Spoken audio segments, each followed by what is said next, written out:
moving on to the mythology. So we know that Iliad was written by Homer, right? A blind guy. He wrote that there are 14,000 horses.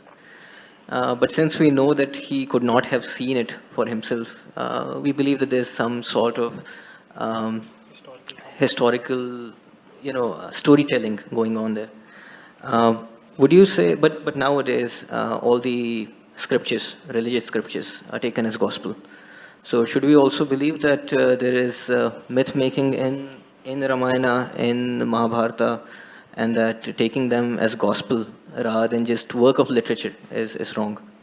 I don't see anybody taking Ramayana and Mahabharata as a gospel. There are certain factions which are… No. They cannot, because they'll get freaked out with confusion. Because there are all kinds of people in Mahabharata, the best sort of man, the worst sort of man, in between every kind of man and woman. Is there over 100,000 characters? How can you make a gospel out of it? So you said storytelling. I don't know if you've seen the byline of Youth and Truth, not the seriousness of gospel, but the playfulness of gossip, because gossip has always been reliable. No, at any time in history, nobody went by the official version.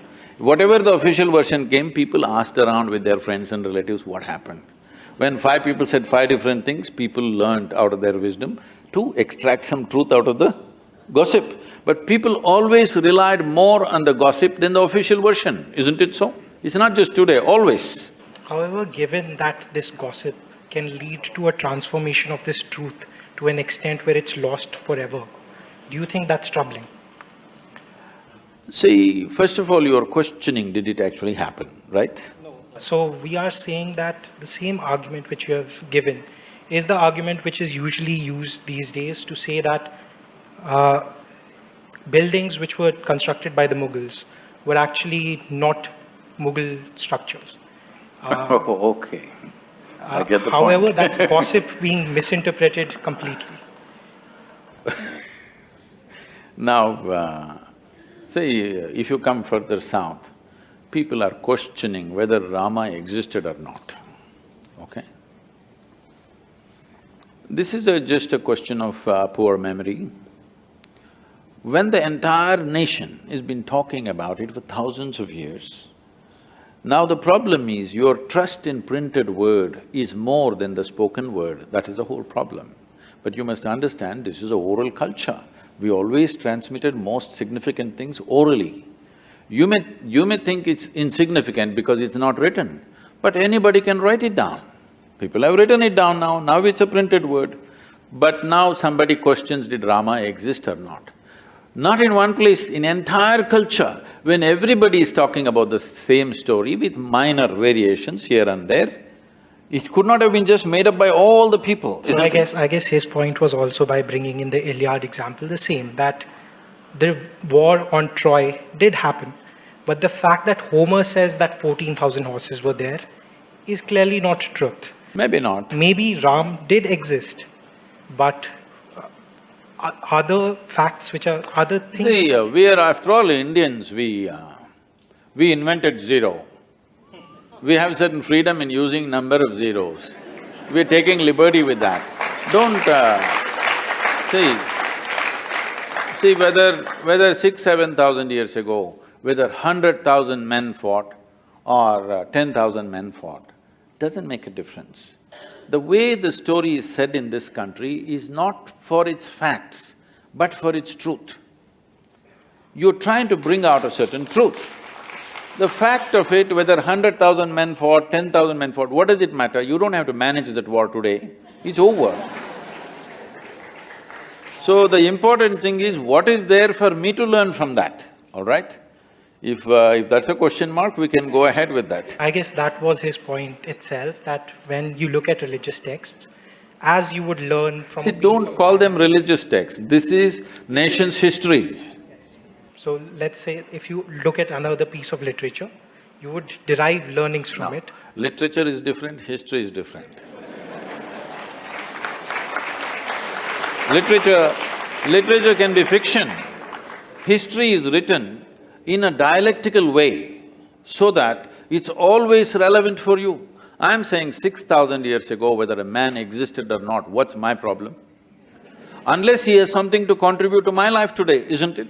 However, if history has been written and the facts of the history are not clear, then See, this is what I'm saying. The fact is like this. Suppose 6,000 years ago, Rama had a wife whose name was not Sita. What's my problem? we are not questioning whether the name was… Not only the name, I'm saying, okay, he was not… his father's name was not that, it was something else. He was somebody else. What does it matter We to are me? even questioning the sequence of events over here. You can. How they… See, sequence of events also you can question, but what I'm asking is, a 6,000-year-old drama, if it got little mixed up, it is not your problem. The problem is just this, is there something for us to get from that? That's all the thing is. Now, why we are worshipping Rama in this country is, he's not a super success. He's a serial disaster, if you look at it. Yes. Even today is having real estate issues, that's why you brought this up.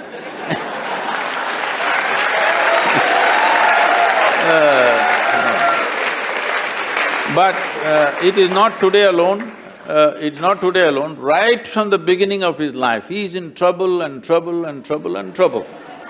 See, he is rightfully a king. He is coronated at the age of 17 or 18. He marries a princess, and within 1 or 2 years, he's sent to the forest. They didn't go to the jungle for picnic. As some of the television serials are showing Rama, Sita doing all that. No, it is like, throwing him out of the kingdom from his power and everything. That itself would have shattered a man, but he settled down there.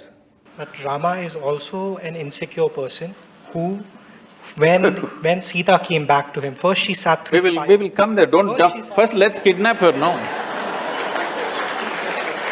See, now you're changing the see, now you're changing the sequence of things. First, let's kidnap her, all right?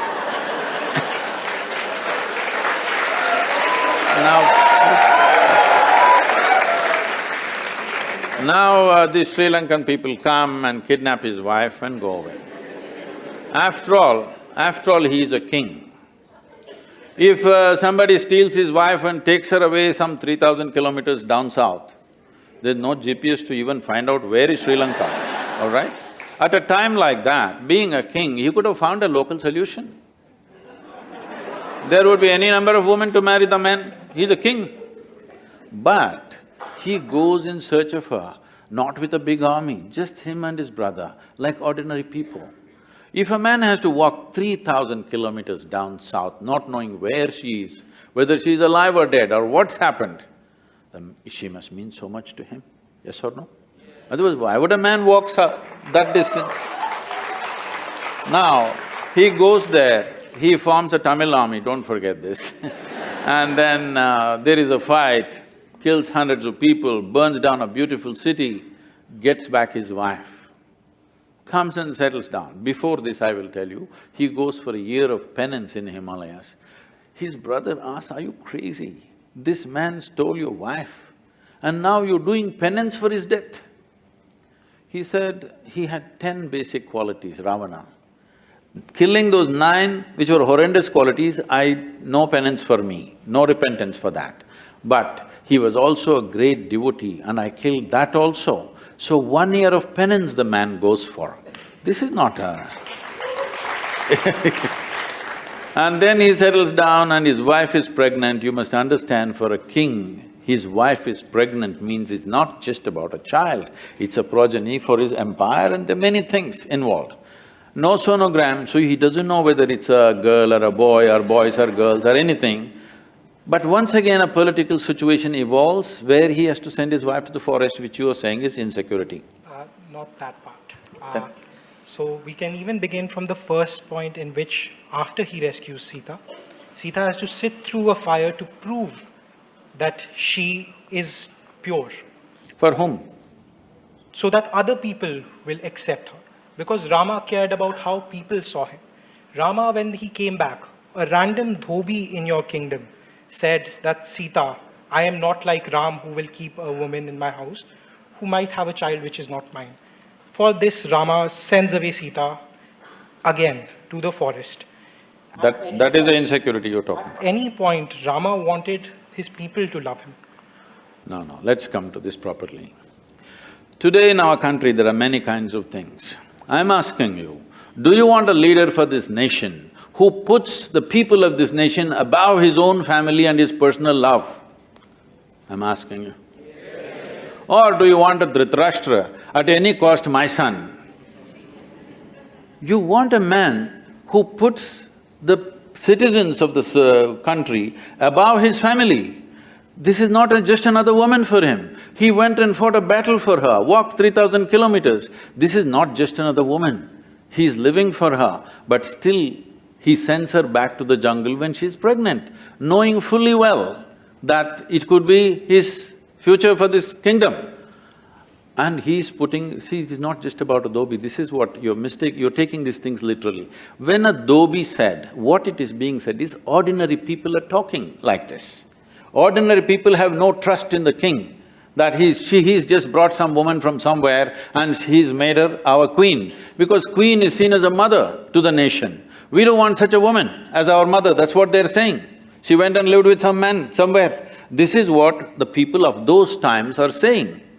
So if the king says, I don't care what you think, I love my wife and keep her, that would be not a good king, not a good administrator. So he is putting his people above somebody that he loves very, very dearly, and she's pregnant. It's not a small thing for him, it means a world. But still, he sends her to the jungle. This should be bowed down to, this is why we bow down to the man. No? Please say it. No, why? He has something to say, please. So there are different types of responsibilities of you as a person. As a king, there are different responsibilities, and as a human, as a family member, you have different responsibilities. Now you can't just throw away your wife and send her to a jungle. It's like just objectifying her. It's not treating her like another human who's pregnant, who will need different things, and have promised her different things. Well, then you are against Gautam Buddha, you are against Rama, everybody. But you need to understand this in the right context, that is, if this woman didn't mean anything to her, he wouldn't have traveled down to Sri Lanka, fought a battle and brought her back, isn't it? It was his pride about what… How can you His pride he could have got 100 wives around him if he wished, but he went for this person who means so much to him. Moving on… No, you must see the words that he's uttered. You must see the words he uttered about Sita, what she means to him, how he cried to Lakshmana and what he said. Actions are way more important. Why are you reading all these evil intentions in his mind that he did not express anywhere? He did not express… With our words, we can say anything. See, as far as you are concerned, you know only what you read. You don't know anything else about his life, neither me nor you, all right? So, from what you read, nowhere does it say that he was insecure. Nowhere does it say he went for his pride. Nowhere does it say that… No, everywhere it says very clearly, let me tell you, the reason why he is worshipped today is, though life threw disasters after disasters at him, the man never became resentful, never became hateful, never became angry. He did not become a recluse either. He went about fulfilling every duty that he has to do. With a personal pain and grief that he is carrying all his life, the man went about doing the best he can do for his praja of the day. If this is being accused of being as pride and this… There were strong reactions to that question, but I think that's a nice segue to the next one, which is once… Why do you say it's a reaction? At least… See, You had once said that people should not react to injustice, but this country has been based on civil disobedience movement. Movements like anti… Did I say they should not react to injustice? There was a quote of you… Like what? Said that people should not… Why don't you just read the quote instead of paraphrasing like this? Maybe you did… The quote was that we should not react to injustice. Yes. And this is one of the… Yes. But I did not say you should not respond sensibly. We want to know why or what Yes. the context behind it. Because the context is, I am differentiating between human response and human reaction. If I react, I will only cause one more injustice. Right now, what I think is injustice, I will feel angry and I will do one more injustice. But if I see this injustice is happening and respond to the best of my intelligence and my capability, there could be a solution. So you have defined reaction. Yes, reaction and response I have clearly defined all along. Is it not important that you respond consciously rather than reacting violently? We completely agree with this, by the way. Right? So,